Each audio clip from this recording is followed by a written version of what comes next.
Hello hello. ये जो public है ये सब जानती है, पब्लिक है ए बाबू, ये पब्लिक है पब्लिक।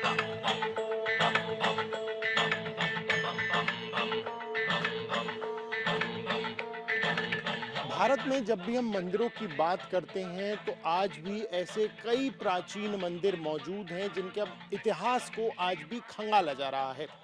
ऐसे ही एक बेहद प्राचीन मंदिर में इस वक्त मैं मौजूद हूं।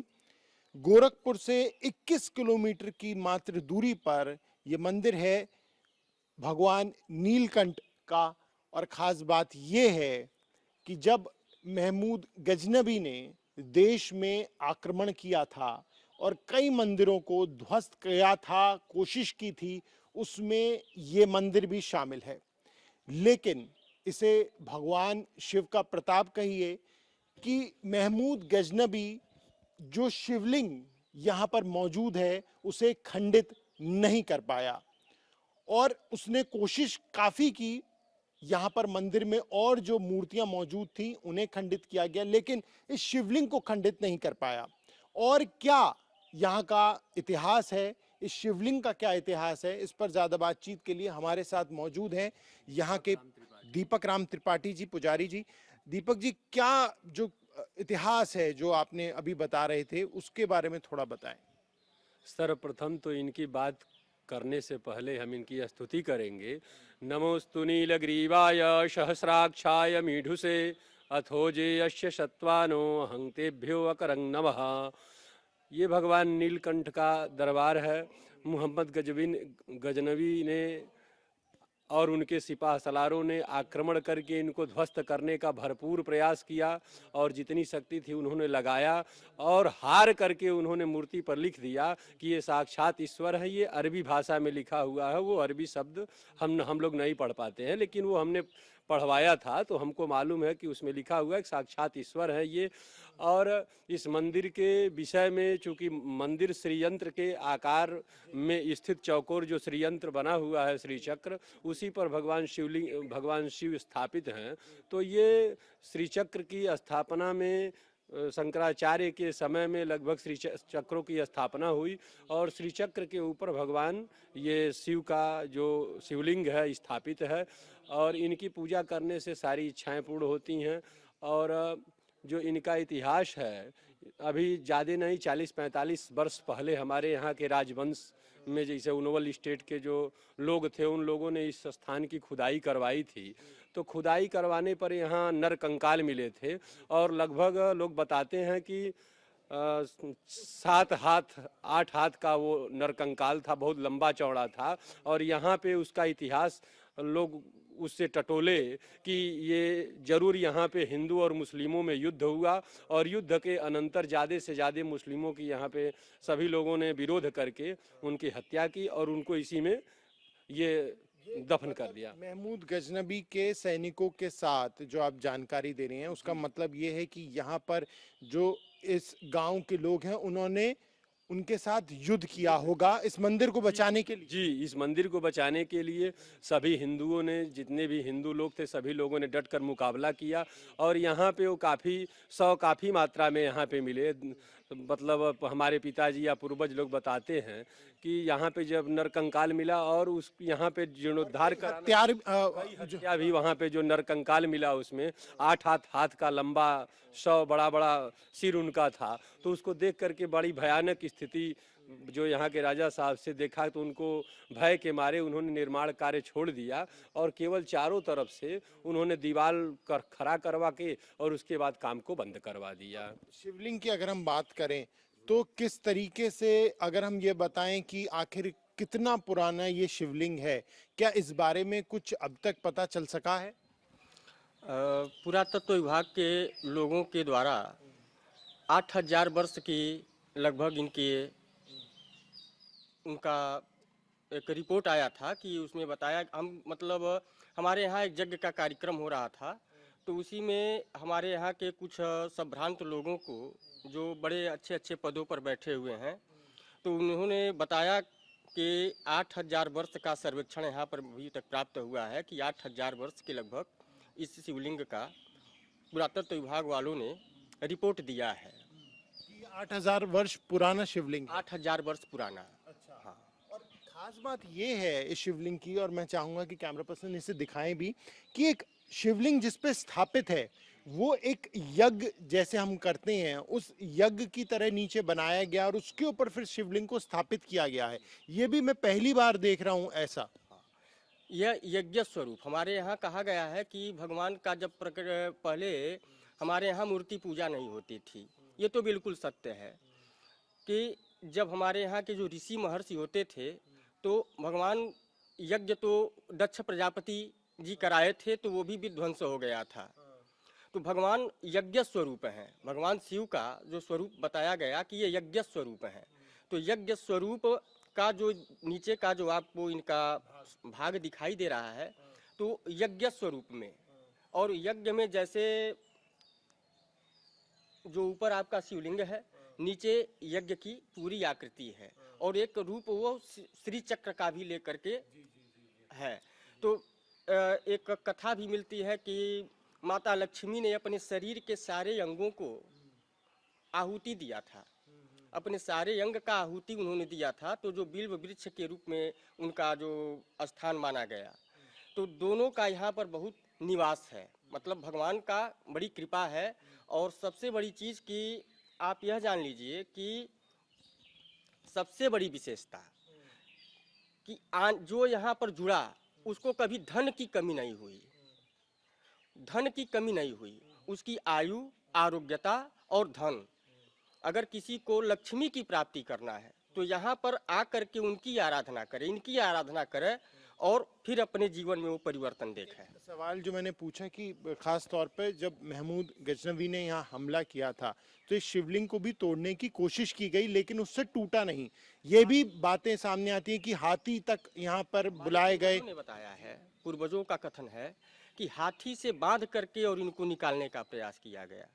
तो जितनी बार मतलब उन सब ने प्रयास किया है, रस्सा टूट गया है, जिससे भी बांध करके निकाला गया वो रस्सी टूट गई, और वो हार करके नीचे लिखा कि ला इलाह इल्लल्लाह मुहम्मदुर रसूल अल्लाह। यहाँ मक्का मदीना, हाँ, कुरान की आयतें। मक्का मदीना कमेटी की जो अध्यक्ष हैं वो पिछले वर्ष यहाँ पर आए हुए थे, बॉम्बे न्यूज पत्रिका है, और उसी के माध्यम से वो यहाँ पर आए थे। और वो आए तो मतलब अनुमति लिए कि क्या मैं देख सकता हूँ, तो उस समय मंदिर में मैं उपस्थित था और मैं उनको लेकर के यहाँ पर मंदिर में आया। तो उन्होंने कहा कि मतलब वो लिखा कहाँ गया है, तो हमने कहा कि मतलब इसमें, तो हम उनको ला करके दिखाए। तो उन्होंने कहा बड़े आश्चर्य की बात है कि आज तक हमने कहीं भी ला इलाह इल्लल्लाह को लिखा हुआ कहीं नहीं पाया किसी मूर्ति के ऊपर। शिवलिंग के ऊपर कुछ भाषा, अलग एक भाषा लिखी हुई है, वो भी आर्कियोलॉजिकल सर्वे देख के गया था कि ये कौन सी भाषा है, किस तरीके से लिखा गया है, क्योंकि आज तक कोई पढ़ नहीं पाया कि शिवलिंग के ऊपर क्या लिखा है। हाँ, अभी पिछले वर्ष की बात है, पुरातत्व विभाग वाले यहाँ आए हुए थे। तो हमने उनको एक कागज़ पर कार्बन डेटिंग होता है ना, कार्बन करके और उसको जो है कागज़ लगा करके और निकाला जाता है। तो कागज़ के ऊपर जब हम उसको छापने लगे, इसके पहले हमको भी नहीं पता था कि इस पर ये है क्या चीज़। जब उसको हम कागज़ पर उसको सलाके से निकालना शुरू किए तो उस पर जो भाषाएं बहुत छोटी छोटे अक्षरों में वो लिखा गया है, तो वो लोग उसको ले करके गए तो न वो पाली भाषा है न ब्राह्मी लिपि, ये दोनों से अलग चीज़ है। वो उसका अभी शोध चल रहा है, उसका शोध चल रहा है। हाँ, अभी उसका कोई रिपोर्ट नहीं है। यहाँ पे महाशिवरात्रि होती है या सावन होते हैं तो बड़ी दूर दूर से श्रद्धालु आते हैं। बहुत दूर दूर से श्रद्धालु आते हैं, बहुत भीड़ होती है। और यहाँ लगभग 2-3 साल के यहाँ के जो वर्तमान में प्रधान हैं पुष्पा देवी, उनके द्वारा काफ़ी अच्छा सजावट भी होता है, फूल से बंगला बनाया जाता है और काफ़ी उत्साह लोगों का बढ़ जाता है, बहुत भीड़ होती है। लोग जल चढ़ाने वाले एकदम तांता लगा रहता है सुबह से शाम तक। बात एक और जो मैं यहाँ पर देख पा रहा हूँ वो ये कि शिवलिंग के ठीक साथ में पीपल का भी यहाँ पे वृक्ष मौजूद है, और जो महत्वता है जो वो कहीं अधिक बढ़ जाती है। और ये भी पेड़ काफी ज्यादा पुराना है। देखिए, पीपल का वृक्ष तो भगवान ने गीता में कहा है कि अश्वत्थ सर्व वृक्षाणाम, सभी वृक्षों में मैं पीपल का वृक्ष हूँ। तो भगवान विष्णु का स्वयं स्वरूप है और भगवान शिव का सन्निधि यहाँ है ही, और साथ में पीपल का वृक्ष है, तो विष्णु और शिव दोनों की सन्निधि यहाँ पे बरकरार है, यहाँ पे निश्चित है। तो अभी आपने बताया कि आर्कियोलॉजिकल सर्वे के जो अधिकारी हैं वो भी कई बार आ चुके हैं, तो वो शोध कब तक वो बता रहे हैं कि वो कर पाएंगे और इसके बारे में जानकारी दे पाएंगे? हमारी बात हुई उनसे लगभग 1-1.5 महीने पहले, तो उन्होंने कहा कि अभी इसका कोई रिपोर्ट नहीं आया है और ये पढ़ना बड़ा कठिन है, इसको पढ़ने वाले अभी मिल नहीं रहे हैं कि इस चीज़ को ये पता किया जाए कि मतलब ये कौन सी भाषा है। हमारे यहाँ शास्त्र में कहा गया है ना कि भगवान को पीपलाक्ष के रूप में, पीपलाक्ष महादेव के रूप में महादेव ने पीपलाक्ष के रूप में भी जन्म लिया है, अपना स्वरूप दिखाया है। तो हम लोगों को यह बड़ा सौभाग्य की बात है कि ये पीपलाक्ष महादेव के रूप में भी हमको जो है ये दिखाई देते हैं, दर्शन हो रहे हैं। और नीलकंठ महादेव का जो स्वरूप है वो भी है, नीचे यज्ञ स्वरूप हैं, लक्ष्मी स्वरूप हैं, अष्टकोणीय हैं। इनकी महिमा अब आप यही समझ लीजिए कि हमको हिमालय की तलहटी में सबसे प्राचीन स्थान अगर कोई है तो यही है। आपको कितने वर्ष हो गए यहाँ पर इनकी सेवा करते हुए, और आपने बताया पिताजी भी यहाँ पर रहा करते थे, कितने वर्ष हो गए? अब समझ लीजिए कि जब मैं हाई स्कूल में पढ़ता था 1994 में, हाँ, हम लोगों का गांव यही है और यहाँ हम यहीं है। रहते भी हैं, हम लोगों का गांव निवास स्थान भी है। और यहाँ के विकास के लिए और उस जो गांव के बगल में जो दक्षिण साइड में जो पोखरा है वो भी संदर्भित भगवान नीलकंठ से ही है। तो वहाँ के और यहाँ के विकास के लिए भी प्रयास पुरातत्व विभाग में किया गया है, पर्यटन स्थल इसको अच्छा से डेवलप किया जाए, इसके लिए भी प्रयास हो रहा है। क्या बताते थे कि कितना प्राचीन है वो? गांव के जो बड़े बुजुर्ग हैं, आप जब उनसे आपकी बात होती थी, आपके पिताजी जब यहाँ रहे होंगे, वो क्या जानकारी देते थे मंदिर के बारे में? बस इतना ही कहते थे कि किसी को नहीं पता है कि ये कब से ऐसे है। बस एक ही जवाब लोगों का, क्योंकि सारे इतिहास नष्ट कर दिए गए।